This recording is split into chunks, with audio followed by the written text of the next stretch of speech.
We hear negative messages about money multiple times more than we hear positive messages about money. People don't say more money, more opportunity. They say more money, more problem. People say money doesn't grow on trees. They say money burns a hole in my pocket. There's so many phrases just that we use in our lingo every day that frame money as a negative thing. Do the deep work of really digging through your early money memories, early money lessons, early money traumas. Were there any experiences in your life that cause you pain that are related to money? Chapter 1, if you don't get your mind right, you can't get your money right. Is it a healthy mindset around money, or is it an unhealthy mindset where the more money you come into, the more money you spend, and then you never really reach the financial freedom that you're craving and chasing? You're listening to the Real Business Connections Network. Real Business Connections Network. Powered by Balbert Marketing, LLC. Subscribe now and check us out at realbusinessconnections.com. Enjoy the show. So in our pre-chat, you were mentioning Maya Angelou, who's a huge inspiration of mine. What was that quote you said from Maya? Yeah, it's my favorite. I mentioned it in my book. It's do the best you can until you know better. Then when you know better, do better. What does that mean to you? I just love it. I feel like it applies to everything in my life, right? It applies to my personal finances, which, I was a mess with for years. In my early 20s, I finally, got serious about it, but I didn't know better. So it's interesting how sometimes the emotions that come up for us, we blame ourselves and we feel guilt and shame around a lot of the mistakes that we've made in the past. But I find that, you can sit with that for a bit, let it hit you, deal with the emotions, and then move on, because it doesn't really do anything productive for you to sit with that too long. You can let that fester, and then it becomes a point of negativity. And there's really no action steps that you can take around shame and fear and guilt. So you might as well get over it, move forward, be forward looking. And that's what I love about this quote. It's really action oriented. It's like, better. Now that you know better, do better, commit to action. And I've definitely applied that in my business. There were times where I didn't really know what I was doing. And then, I took a course, or I asked some of the other influencers in the space and learned from them what they were doing. And so I think it's just constantly being a work in progress and constantly being hungry to learn how to be better. And then once you find out how to be better, put it in action, apply it. So let's learn and let's be better, because a lot of us aren't financially educated. That's true. I know personally, and I'm pretty decent with finances. But when I started my business, I didn't know what a P&L was. Nope. I didn't even know what the term incremental earner meant. I just knew that I hoped I was going to make money and then I would spend it. Right, exactly. Do you find that a lot of us aren't educated and we need a little bit of help? Definitely. I was a mess with money. I didn't really grow up in a household where we talked about money at all. And I was, even after college, I just felt like I didn't really know what I wanted to do. And especially with the world of money feeling so foreign to me, because it didn't feel like it was welcoming. The jargon, the lingo, it's very, very, I guess, academic and very professorial. It makes you feel like you're not supposed to be in on it, and you're supposed to just hire someone to do it for you because they're the experts, not you. I think the industry is designed that way, which is why I think a lot of, especially communities, lower income communities of color, they tend to not trust financial institutions. They don't trust the government. They don't trust banks. And I think that they could do a lot better to be more inviting, to bring us in and welcome us into the financial industry. And that same is said for financial literacy education in the school system. It hasn't really existed. Most of the time you can think back to high school and place yourself like, oh yeah, in an economics class, yeah, we took some economics, but macroeconomics isn't really going to do anything for your day-to-day personal finances. And it's really not going to help you know what to do when you make your first big paycheck or when you start a business and actually get your first client. So I do think that the more beneficial classes for students are personal financial literacy and money management, and intro to business. These are classes that I think students can apply almost immediately upon graduating high school. So I've dedicated my career to working to make sure that schools teach this course. I work 3 days a week. I work part-time with a nonprofit that trains teachers and creates curriculum. Then the rest of the week is dedicated to my business. And so, I'm kind of like a living, breathing example of that, the ethos of like, do what you can, the best you can, but when you know better, do better. I want to see a change in the system. And so I'm part of that change, and I've dedicated my career to it. But I also am not just going to settle. I want to create a business. I want to do cool projects and be involved in things that bring excitement and joy to me. And so that's where my business comes in. We're going to talk about the essentials in 2 seconds, but I did the problem. I mentioned incremental earner and P&L. We don't have to go on some long tangent, but define those for the listener so Ben's not over here doing what the problem is, dropping these terms and not making it clear. So define those quickly. Yeah. So, I mean, when you think about P&L, it's really easy to think about your business. You're really just looking at what is the money that I'm bringing in. And I think that for a lot of people, the terms revenue and profit, that's where people just, like, especially if you're brand new to business, there's a big difference there. And so you want to make sure you clarify. If you bring in money to your business, that's revenue, right? But then you have to start spending, that's why they say you need money to make money, right? You have to actually spend money to run your business and all of that, marketing costs, operational costs. Sometimes you have to pay for software that you're using. You pay a virtual assistant, you pay all of that. That comes out of your revenue. So when you have money left over, if and when you do, that's great. That's your profit. And so you want to make sure you're keeping track of that. That's your P&L statement every month is just going to have a clear way to know what's coming in, what's going out. And then when you go to look at your annual expenses, and especially when it comes time to do your business accounting, how much your accountant is going to love you when you just have your P&L statement for every month, for the year, for 12 months, so you can allow them to see that. And so there's tons of templates. If you're new to business, you have a smaller business, you can honestly go on like Google Sheets and just look for a P&L template. But there's also software, of course, that you can use that will allow you to keep track of it every single month. But that's, basics of business. And that's why I think I was saying like intro to business is really important for students, because that's what's going to help like students be able to understand these basic principles. And if they're interested in entrepreneurship, even if it's just a small business, that they will be able to understand those and apply those basic concepts. And then, incremental earnings, just your kind of contribution to the total earnings of your company or your project. It could even be project based, right? So it's a calculation. You can look up the formula, do your calculation, and just kind of looking at the revenue that your business is generating.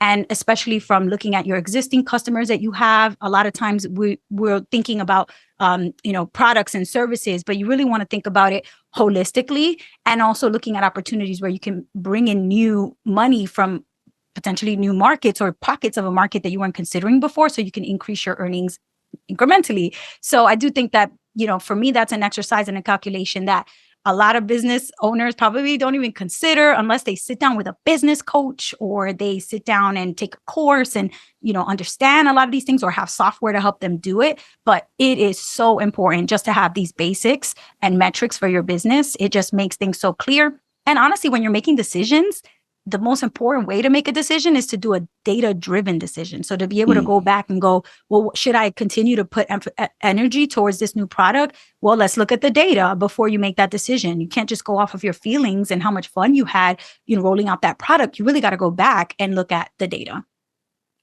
So good. And I know the listeners, either a business owner, a parent, or they know a young adult that needs financial literacy help, something simplified, unmask all this complicated stuff. We can't go through you have a whole book on this, right? Yeah. So my book definitely focuses more on the personal financial literacy aspects. And I think it's really a good precursor to students who are interested in business and entrepreneurship, because I do find that a lot of schools offer electives around business and entrepreneurship, which are high interest for students, especially, nowadays, social media, everybody's an entrepreneur. And so the term entrepreneur is a hot term now. But I do think that if you never really master or understand your psychology of your own money and your relationship with money and what your personal values around money are, you dive straight into a business without really navigating your own personal finances. I mean, we've all probably heard the data, right? Most businesses fail within the first 3 to 5 years of doing business. And most of the time it's because the finances, they're not able to keep track of their business finances properly. And so I do think that my book is really great for if you have a younger cousin, little brother or sister, a child who's their teens or early 20s and really interested in finances, entrepreneurship, and money. My book, I think, is like a really great 101 intro to the world of money and understanding banking, budgeting, investing, and then eventually moving on to books that are specific to business and entrepreneurship would be probably the next best step. And all this information is going to be in the show notes. What I'm going to do right now is literally I got a pen and paper, and if someone's driving, you can screenshot it, come back to it. If I were to write down 3 things I am a business owner, but not everybody is. I just want I just want some financial independence. I want some understanding. What three things can someone get started with to better understand their personal finances? Ooh, I love this. I think the first thing is digging deep. You know, what is it that you want money to do for you? Because I think that a lot of people chase the money, and it's not about chasing money. Really, everybody who is chasing money, there's another reason. There's something else motivating that. But we focus so much sometimes on the money that we want to earn, right? And so I would challenge you to dig deeper and think. And oftentimes this is rooted in our childhood. You know, for me, for example, growing up low income with a lot of brothers and sisters, oftentimes I was told, no, we can't afford that. We can't get you the new sneakers you want. We can't get you this brand name book bag. We can't get you, the toys that you want for Christmas. And so I do feel like there's a lot of healing that I've had to do around being told no and having a scarcity mindset as a result of that. But I wouldn't really be in a healthy place with money if I didn't work on that. Like, first of all, acknowledge it, write it down, like reflect on it. Sometimes you have to just cry through it too. Like, there's a lot of pain and trauma sometimes with money that oftentimes we don't want to confront because it's too painful and it's uncomfortable. So I would say that's step one, is to do the deep work of really digging through your early money memories, early money lessons, early money traumas. Were there any experiences in your life that cause you pain that are related to money? Your upbringing, your education, your experiences, your culture, potentially if your family is religious teachings sometimes can instill in us negative mindsets about money. I'll give you a quick example. My mom, she's very religious, and she always says, money is the root of all evil. And we hear negative messages about money multiple times more than we hear positive messages about money. People don't say more money, more opportunity. They say more money, more problems. Yeah. People don't say, money is available out there and you can go earn it. People say money doesn't grow on trees. They say money burns a hole in my pocket. There's so many phrases just that we use in our lingo every day that frame money as a negative thing, negatively. So we have a lot of mental, psychological work to do to undo that and have a very positive relationship with money on a personal level. So that's step one. I want to go into 2 or 3, but I just want to acknowledge and thank you for mentioning that. So it's a mindset and an emotional exchange. Like, money's not bad. Yep. I'm thinking, what are the 3 things I can do to balance my checkbook today? And you're saying, let's take a step back. Let's assess our relationship with money before we even go there. So thank you for acknowledging that. 100%. And so in my book, it's structured in 7 chapters. Most people, when they open the book, they're like, okay, let's get into it. Budgeting or credit. What do I do? And I'm like, no. Chapter 1 is you got to start with your mindset. If you don't get your mind right, you can't get your money right. And so we start with the mind. We start with your mindset. Is it a healthy mindset around money, or is it an unhealthy mindset where the more money you come into, the more money you spend, and then you never really reach the financial freedom that you're craving and chasing? And so I really do think that's step 1, is doing that deep work. It took me years to do that. And really the way I did it was reading tons and tons of books about personal finance and really understanding that I had some, I had some wrong ideas about money and what money could do for me, and learned a lot about really why money is so important in our lives. It's connected to everything, to our health, to where we live, to the type of things we can afford, to the schools we send our kids to. And everything is really connected to money. And so I do think that now I have a better understanding and a healthier relationship, but it definitely took time. And then I think the second thing that you can do is just be realistic about yourself, look over your finances. And if you're not doing that, you're probably neglecting it for your business too. And that's the danger, right? If you're always in the habit of going through your inflow and outflow, your cash flow, and looking at where money's coming from, where it's going, and really making sure it aligns with what you want to be doing with your money, then that's going to be natural for you to do in business as well. And unfortunately, a lot of people neglect one or the other. So maybe they have a really great household budget and everything's organized for their kids and their spouse, but their business kind of a mess, and they need to hire help for that. Or vice versa. Their business finances are spot on. The P&L statements are there every single month, updated, but their personal budget is a mess. And they just keep sending themselves payments from their business to their checking account because that's the only way they can make it through the next month. That's the kind of stuff I do. I'm just paying myself. Just keep paying yourself and hope it works out. And that, that's the kind of thing that happens, I guess, when your habits are kind of like you skip ahead and you get the habits right for one, but not the other. So I do think step 2 is like across the board, making sure that you have standardized and really, I would say like paired up your habits across your business and your personal finances. It just, pair them up, make sure it's standardized, make sure you're not prioritizing one over the other and neglecting one and not the other. But yeah, just across the board, making sure cash flow is really important. And I know if I stop someone on the street and ask them, hey, how much money did your household spend on groceries last month? They should either be able to tell me, maybe not off the top of their head, but pull up their budget, whether that's on their phone or their computer, and be able to say, I can get you that number pretty easily if I don't know it off the top of my head. But unfortunately, a lot of Americans can't. A lot of people around the world are like, I don't know. A lot. Yeah. I spent a lot more than I did 5 years ago. That's about all I know. Well, we know that much. but yeah, I mean, if you don't have specific data, like we said earlier, how are you going to make decisions? How are you going to be able to make choices informed by data if you don't have the data? So, and the same thing is true for your business. So I think step 2 is really understand your cash flow, understand whether or not it is aligning to your values around money. And if it's not, you got some homework to do. You have some work to do to realign your values with your spending. If you say that you really care about delegating tasks, then make sure your business finances reflect that. You can't do everything yourself. You can't wear all the hats. You have to hire help. And if you're not doing that, that's a sign that you're not in alignment with what you say is important to you and what your business is actually looking like with business metrics. So I do think that's probably the second thing. And again, both for personal and business finances. And then the third thing is don't get so caught up in the business being a printing machine of money and that you don't think about the future. Because let me tell you, I think this is the biggest mistake that most business owners that I've like really had a chance to speak with and ask questions. What do you regret? You had a big successful business, and they'll say, I mean, I got to a point my business was doing really well, and I started to see it like a printing machine of money. And so if I needed money, the business, I just, launch another product or, do some more sales, right? And take on more clients, and then more money would magically appear. But if you're not investing anything, you're constantly basically in this hamster wheel of always having to run this business, and you don't have an exit strategy. You don't have a plan for retirement or to actually have some financial independence separate from your business.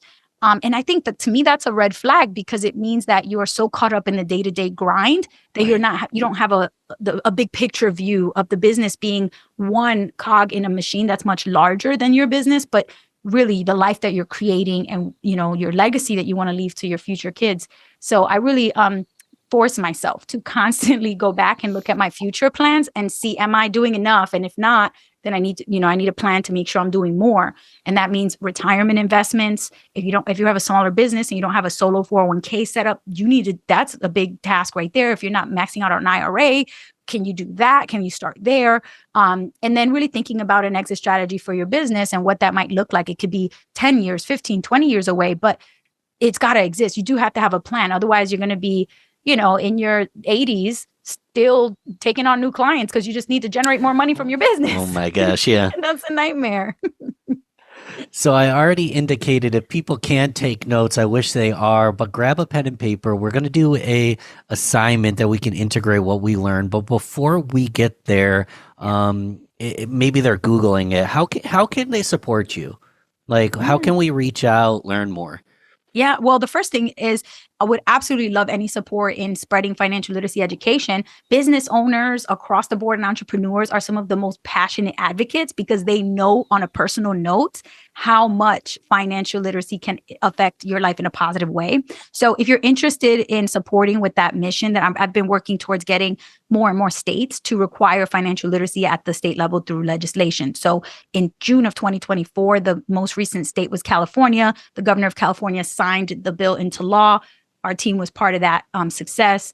Also, it happened in Pennsylvania, it happened in Connecticut, it happened in Michigan, it happened in Georgia, it happened in Florida, it happened in Indiana. So we're really seeing it spread like wildfire across a lot of states, but there's still 24 states that don't yet require every student in high school to take this financial literacy class. So if that's something that you're interested, definitely check out the website, ngpf.org. It stands for Next Gen Personal Finance. And we're really working towards that mission to get every student financial literacy education. And then the next thing is, if you have a young person in your life that could benefit from these money lessons, you can absolutely support my book, Mind Your Money. You can grab a copy anywhere where they sell books, but it's also on mindyourmoneybook.com. Love it. All right, give us a super easy, very simple step. I want to take what I learned and make a change as early as the moment I turn this off. What's something easy that we can start quickly to start integrating what we learned today? Yeah, well, let's go back to that quote from Maya Angelou, because I think that I recently did that with my business and it was so eye-opening. So, the quote was, do the best you can until you know better. When you know better, do better. So I think that the most that you can learn, especially in the business world, is your sort of, I guess, unhappy customers, right? We sometimes as business owners, we shy away from talking to unhappy customers. We just want to avoid interacting, or we just want to make things right and offer them extra stuff and just, I'll make it right. But I really do think one easy step for you, if you're a business owner right now, an entrepreneur right now, lean into finding an unhappy customer, whether it's in the past few months or maybe it was a year ago, but like find that unhappy customer and talk to them and truly, genuinely, like with listening ears, like wanting to lean in and hear, what was the experience like? Why were you unhappy? What can I take from that? Because once you know better how the customer experienced things from you, you can immediately do better in your business and make sure that another customer coming isn't going to have that experience again, because you'll have some learnings. So yeah, I think that the greatest source of learning is going to be an unhappy customer. And I wish I knew that earlier. I think that actually a TED talk from Bill Gates is where I heard that, where he said, you're not going to get a greater source of learning for your business than talking to a customer who was not satisfied. So that's an easy one step. It probably takes you 10 to 15 minutes of your total time to talk to them and interview them. Step one's almost just writing their name down. Yes. And then step two is let's go have that conversation. Yeah, reach out to them. Say, hey, I'm doing some research for my business. Would absolutely appreciate 10, 15 minutes of your time for me to interview you and find out how you can have had a better experience and how I can make my business better. And if you need to incentivize that, hey, in exchange for your 15 minutes, we'll send you XYZ thing. Sure, do that, right? Because what you're going to gain is really invaluable. And I did this recently with a client that hired me to speak. And I learned so much about how I could have prepared better, how I could have communicated better, and just make sure that when I get future speaking events, I can get, eventually I want to be making 6 figures when I speak. Right now I'm only making 5 figures. But in order to go from 5 figures to 6 figures, I had to have that conversation with that big client to know, how do I go from 5-figure speaking events to 6-figure speaking events? And those are those unhappy customers are going to be the source of that information for you. Thank you for coming on the show. This was a ton of fun. We'll keep chatting. I'm going to support you, and maybe we come back and do a round 2. But wow, this was like a firehouse. I learned so much. So I appreciate you. Thank you, Ben. Oh, I so appreciate you.